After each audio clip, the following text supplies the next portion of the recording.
You don't choose your first thought, you inherit it. Before you decide who feels trustworthy, before you decide who seems competent, before you even know you're judging, your brain already has. That's unconscious bias. And denying it doesn't make you moral, it makes you blind. Unconscious bias isn't hatred, it isn't cruelty, it isn't some flaw only other people have. It's a survival mechanism.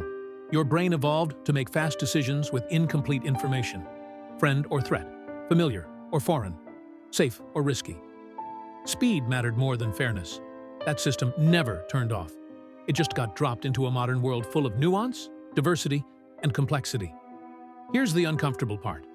The people most controlled by bias are usually the ones most confident they don't have it. Certainty feels good. Certainty feels clean.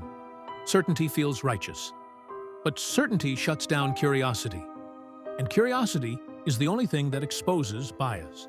When someone says, "I treat everyone the same," what they often mean is, "I don't examine the lens I'm looking through." Bias isn't evil. Bias is overconfidence based on partial data. Your brain fills in gaps automatically, using past experiences, stories, symbols, patterns. The problem isn't that your brain does this. The problem is when you mistake a shortcut for the truth. Bias becomes dangerous when you stop updating it, you defend it, you confuse familiarity with accuracy.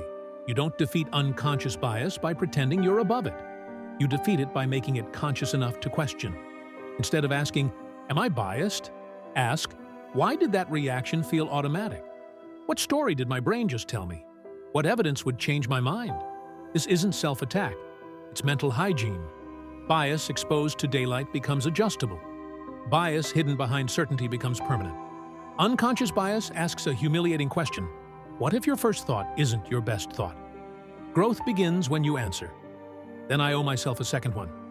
Understanding bias isn't about being less human. It's about being responsible with the human brain you have. And in a world addicted to certainty, the most radical act of intelligence is the willingness to revise yourself.